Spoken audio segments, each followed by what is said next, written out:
it's so funny, dude, because I know I'm young, I'm 23, but like from 20 to now, I've changed so much. Yes. And I feel like 23 has been the most transformative year for me. Just because I feel like I was telling my brother this again last night. I was like, yo, it's like being born again, almost like you're first realizing that you're like your own thing. But now I'm like my own man, and I have control over myself, and I like have done things that I'm proud of, and I'm realizing that I am my own being, like, and I'm in control of it. It was just kind of like, it was like the overwhelming thing that I've been just kind of like realizing this year. But anyways, to bring that back around to say, when I was young, I feel like that was the mode, and it takes a minute, and that's why all my albums are called rough drafts, because I remember how upset I was at myself for messing up things in my life, or not really, because I don't think you can mess up anything. Everything's intentional. But at the time, I was in relationships, and I felt like I wasn't doing it the way I was supposed to be, and I was so hard on myself. Yes. I was so hard. I was in a dark place for a long time because I was like, why don't I? But I realized and look back at my life, I was like, this is how you were taught to do it. It was like, and I was like, so it takes these, going and failing and going and making mistakes to kind of realize who you want to be and what makes you happy. And I had to stop being so hard on myself. And that's why I made the first two albums, because they're about relationships and not being great in them, but it's okay. You're 15, you're 16, you're 17 years old. You're learning your body. You're finding, especially you're in entertainment. There's women around, and you just don't really know anything. You just, and so I just kind of was like, yo, it's okay to be a rough draft. It's okay to kind of, mispronounce something or not have the punctuation right or misspell a word. And so as I've gotten older, I've started just, it's all carving out. It's all adjusting. It's figuring out who it is that you really want to be. And every time you figure out something you like, okay, you shave that part of you that isn't you, boom. Now I got a little better image of who I am. The perfect part about your journey has to be about your pursuit. Yes, absolutely. That your pursuit is constant. It's daily. Yeah. That's why this conversation is so powerful. Yeah. I want you to never be fooled by the fact that when you go through these mistakes, look at grass. Look at a lawn, right? Yeah. If you look at a beautiful lawn that looks perfect, right? It's green, it's lush. Everybody's going to tell you about the seeds that it took. Everybody's going to tell you about the water that it took to grow it. Everybody's going to tell you about the sun, but nobody wants to talk about the manure. Yeah, the amount of poo. The amount of that it took. Yeah. Also go into the process of growing this lush lawn. Dude, that's social media.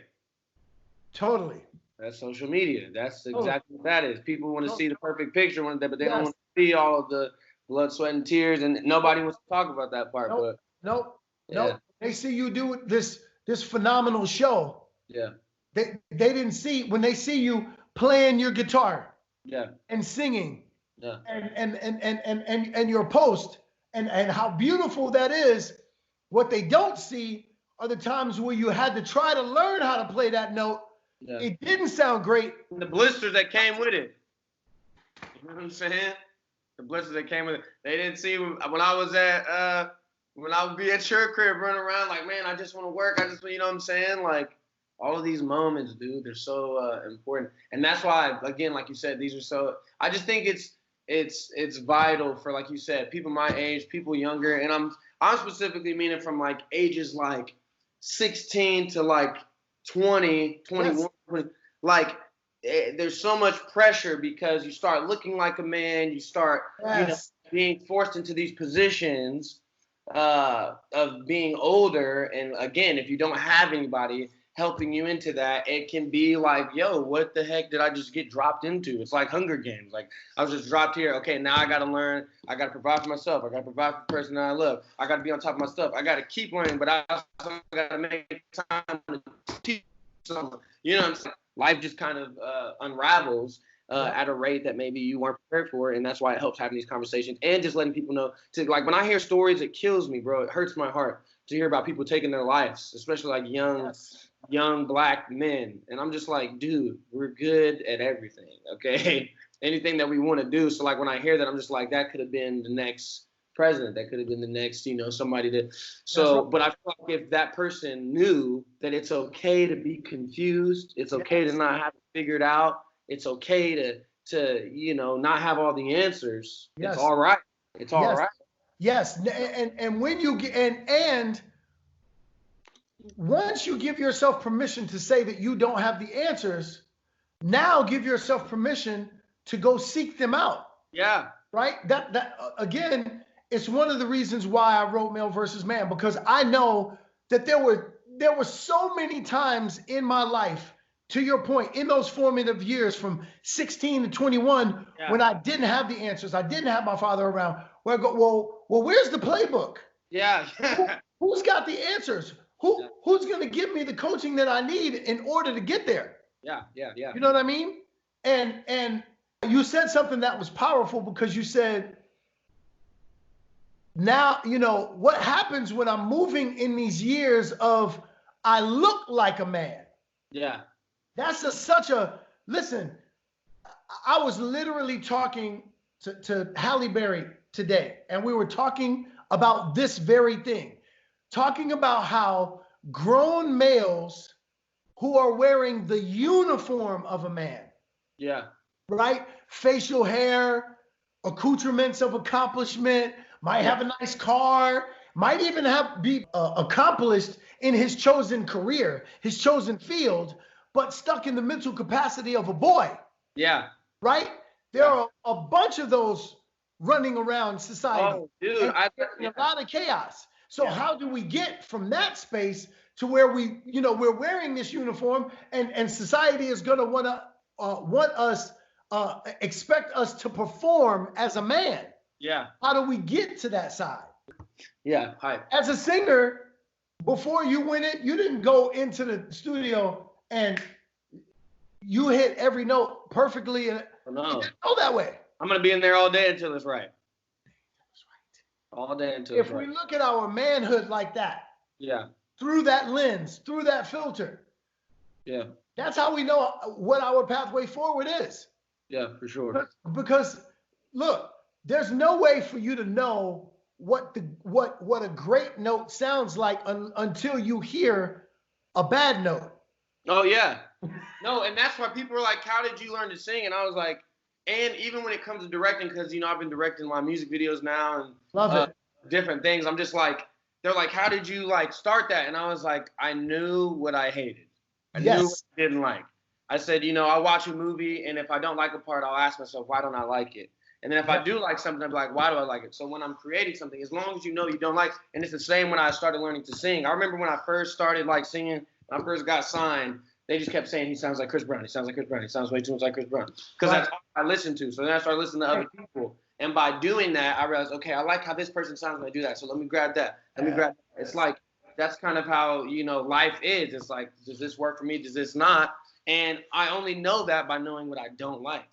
It's like a process of elimination. The road. Yeah. Whatever road we're supposed to go on, okay, we go down that road. Oh, no, that has that thing. Okay, so maybe it's this road. Oh, no, it's not that road. So maybe it's this road. You know what I'm saying? And yes. So watch this. You said something powerful that just sparked something else. You talked about how your musical influences, what you were listening to, influenced your sound. Yeah. Well, watch this.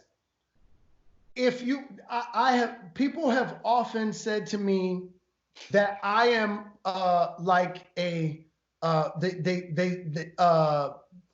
sound like a Malcolm X, Anthony Robbins, and Iyanla Vanzant, rolled into one. Well, if you think about all of the people that I've ever looked to and I've listened to, Muhammad Ali influenced my manhood. Malcolm X influenced my manhood, right? Dr. King influenced my manhood. Barack Obama influenced my manhood. Yeah. My father influenced my manhood because at times he was my anti-role model. Yeah. Right? So all of those things, those voices of manhood begin to influence yours. So now, thinking about it that way, you say to yourself, now when you say to yourself, okay, what kind of man do I want to be? Figure out who that man is and then begin to look at their walk. Listen to their talk, because that manhood will begin to inform your own. Yeah. Right? The same way that it influenced your musical choices, influenced what your sound was. Yeah. Are there certain people that you see in the space of manhood, like those folks, that you say to yourself, yeah, that would be good as a model that I can mirror? Well, you just named one for sure. Muhammad Ali is a huge one for me. I remember I had like a phase. I was probably like 14 years old, and I remember it was like 4 or 5 months. I just watched everything that he ever did and interviews and all that. And I kind of use him when it comes to decisions that I have to make that everyone may not understand. Yes. I use Prince for that too. It's just like, if these people can believe in themselves this much, then I can believe in myself, you know? Yes. And it's more so just saying, like, when the world is like, are you joking me? There's no way you're going to go to the army and you're going to do it. And I'm going to say no, actually. And do what you got to do about that. But that's what I believe, and that's what I'm going to do. And that's how I feel about Prince. Prince went out on the stage, and he's like, I'm going to put on purple heels. I'm going to put on a bodysuit. I'm going to put on mascara. And women are going to love me. You know? And like, but it's just like how much belief you had in that. So that's when I started playing guitar, really, you know. When I started like writing my own music, directing my own stuff, I'm like, I can do it. Yep. And it's because I believe in it. Yep. And I just realized, that's kind of, there's got to be some sort of, although I feel like we're all confused at times, we don't always all have it figured out. You got to have some sort of confidence in knowing that it's going to work out, or knowing that it's going to turn out, well. You know? No question. And here's why you know it's going to turn out well. No matter what happens, you're going to learn from it. Yeah, exactly. Better, exactly. Right? Yeah. So everything that you were talking about, just in terms of, and this really is what the benchmark of what manhood really is about. As long as my intention is for other people, not just myself, but for other people to benefit from what I do. Yeah. I can stand on the decisions that I make, even when they are not popular. Yeah, exactly. Do you understand what I'm saying? Yeah. Muhammad Ali was not fully appreciated. No, not at all. Not fully, not even a little bit. All. Like, not a little bit. Did you ever see the Esquire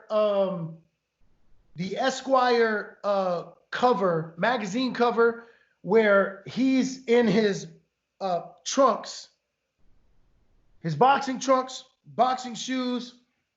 He's got his hands behind his back, and he's got arrows. Yes. Right? At that time, that's what was happening. Yeah. He was literally being assailed and assassinated in real time. Yeah. Malcolm X. Nobody fully appreciated who this brother was. Oh my gosh. Even Dr. King, who was considered to be the one that people could like. And that's what I mean when I was saying hero again. These people, man, they were so I always bring this up. Do you watch the Avengers and all that, or not really? Yeah. Okay, so obviously I don't believe in villains and being evil, but Thanos' journey, like in these last two movies, I don't care what it takes, what I have to do, who's gonna be upset about it.